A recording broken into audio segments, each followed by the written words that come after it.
नमस्कार मित्रांनो, स्वागत आहे आजच्या या नवीन ब्लॉगमध्ये। नागपूरवरून प्रयागराजला जाण्यासाठी आपली ट्रेन येत होती। ही आहे बेंगलोर दानापूर एक्सप्रेस।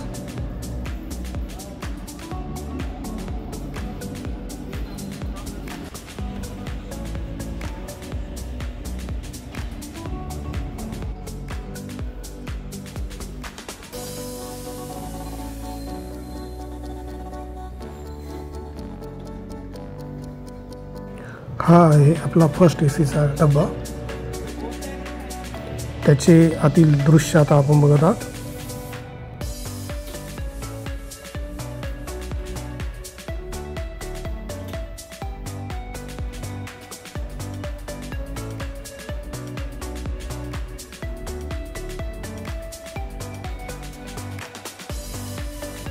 थोड्याच वेळात आपण नागपूर स्टेशनवरून रवाना झालो।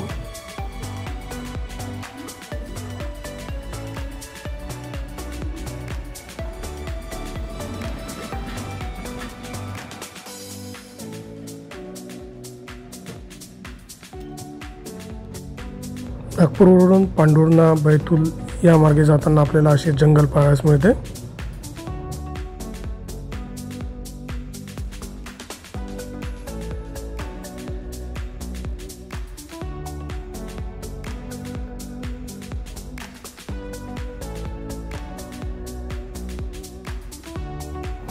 आता आपण आहोत मुलताई स्टेशनवर।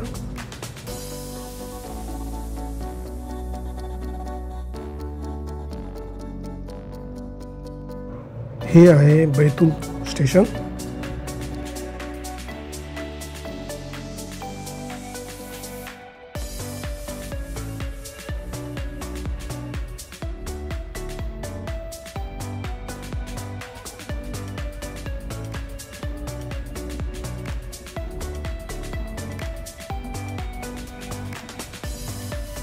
आपले दुपारचे जेवण आले होते ते आता आपण बघत आहात। ही नॉनव्हेज थाली 150 रुपयाला मिळते। आता आपण पोहोचलो आहोत इटारसी जंक्शनवर। हे आहे स्टेशनचे दृश्य।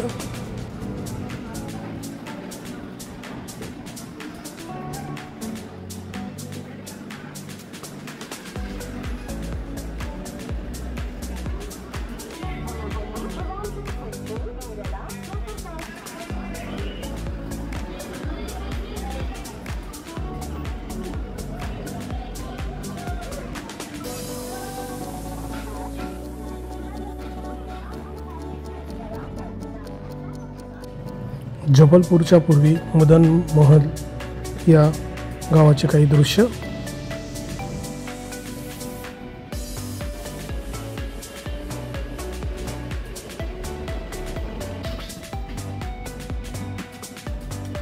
येथून जाणारी मेमो ट्रेन।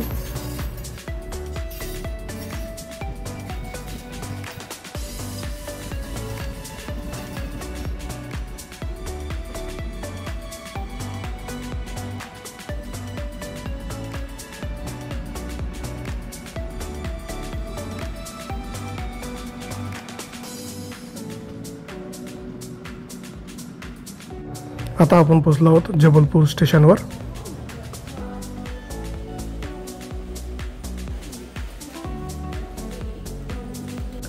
हे आहे जबलपूर स्टेशनचे दृश्य।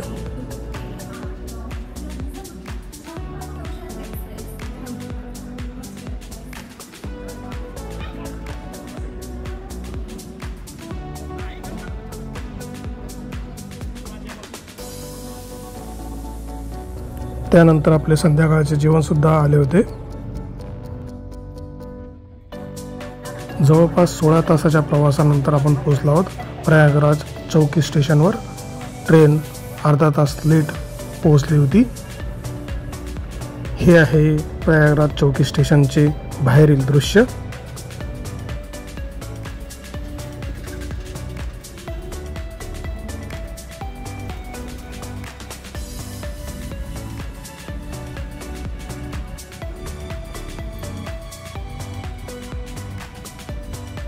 स्टेशनवरून निघून आता आपण चाललो आहोत जी बी पंत संस्थान यांच्या गेस्ट हाऊसकडे रात्रीचे दिसणारे सुंदर असे प्रयागराज शहर।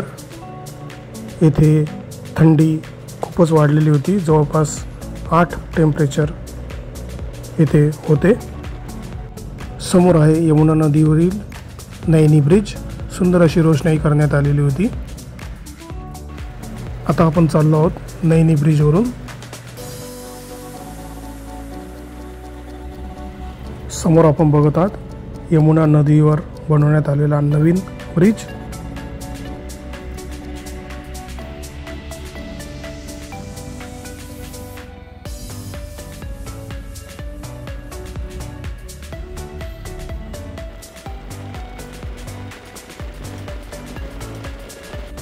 पुलावरून दिसणारी कुंभमेळ्याची तयारी आता आपण बघत आहात।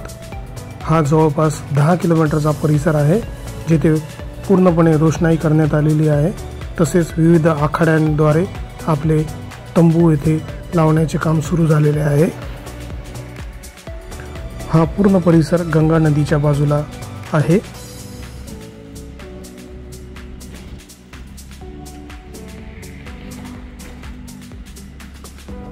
आता आपण आहोत गंगा नदीवरील शास्त्री पुलावर व समोर दिसत आहे मोरी ब्रिज।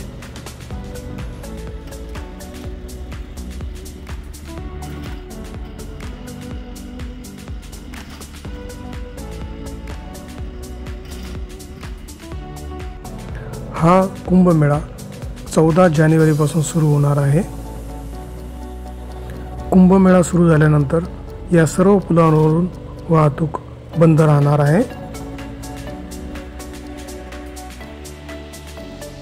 आता आपण पोहोचलो आहोत झुसी येथील जी.बी. पंत सोशल सायन्स इन्स्टिट्यूटच्या गेस्ट हाऊस जवळ। हे आहे गेस्ट हाऊसचे दृश्य।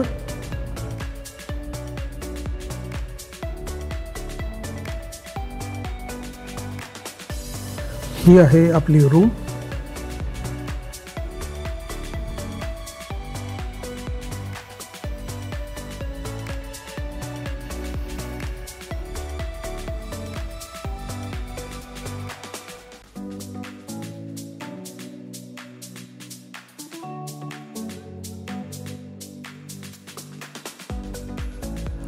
तर मित्रांनो, आजच्या या भागामध्ये एवढेच।